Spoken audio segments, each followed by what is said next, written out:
1 p.m. Assalamu alaikum. This is Radio Pakistan.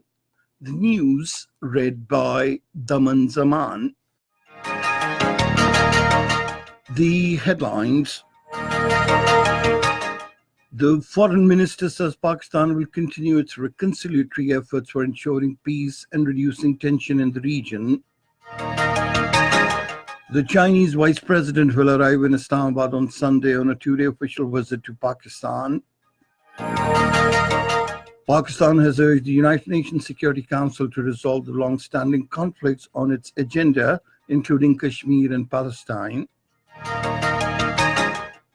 In occupied Kashmir, the authorities have imposed curfew and restrictions to prevent the people from demonstrations after the martyrdom of a top Mujahid commander by the Indian troops. And now the news in detail. The Foreign Minister Shah Mahmood Qureshi says Pakistan will continue its reconciliatory efforts for ensuring peace and stability and reducing tension in the region. He was speaking at the delegation-level talks between Pakistan and Iran in Islamabad today.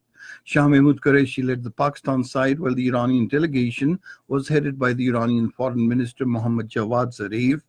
Shah Mahmood Qureshi said tension in the region is in no one's interest.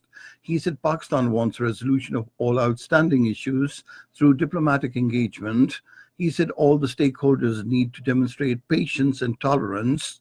The Iranian foreign minister said his country gives value to Pakistan's efforts for establishing peace in the region. The Vice President of China, Wang Shishan, will arrive in Islamabad on Sunday on a two-day official visit to Pakistan.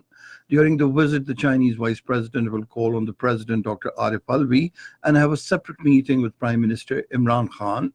Pakistan and China will sign memoranda of understanding and agreements and inaugurate projects to enhance bilateral cooperation in a broad range of areas.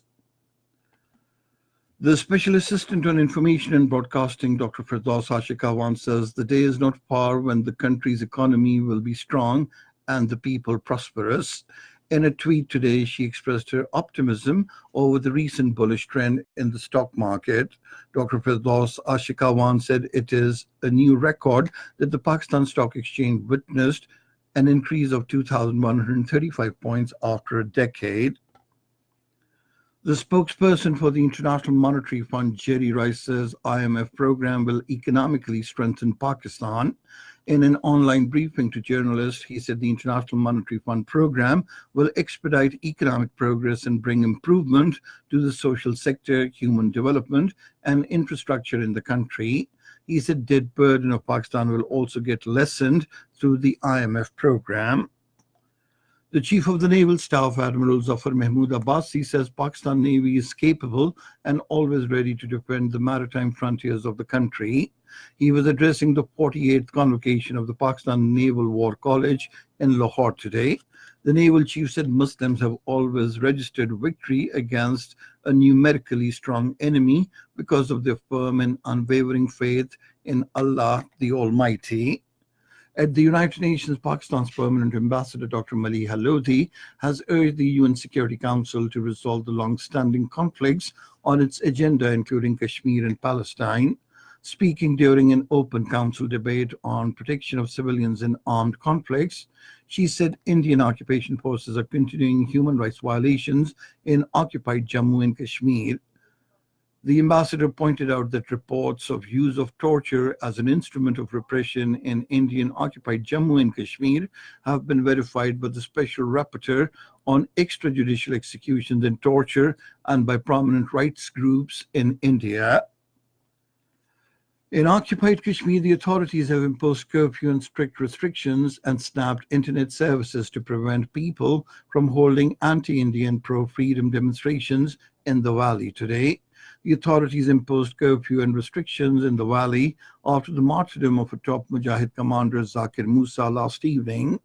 Zakir Musa, along with his associate, was martyred by the Indian troops during a cordon and search operation in Datsar Taral area of Pulwama district. The killing triggered massive protests in many parts of the valley last evening, after which the authorities announced curfew and restrictions in Srinagar, Pulwama, Taral, Avantipura, Shupaiya, Anantnag, Islamabad, and Budgam areas. Despite restrictions, an ocean of people reached Noorpura area of Taral in Pulwama district to attend the funeral prayers of prominent Mujahid commanders Zakir Musa. And now cricket. Pakistan will take on Afghanistan in a one-day warm-up match at Bristol today during their tour to England. The match will start at 1430 hours Pakistan Standard Time. And that is the end of this news bulletin. For more news and analyses, log on to our website, radio.gov.pk, and you can also watch the live video streaming of our bulletins on the link, facebook.com/Radio Pakistan News Official.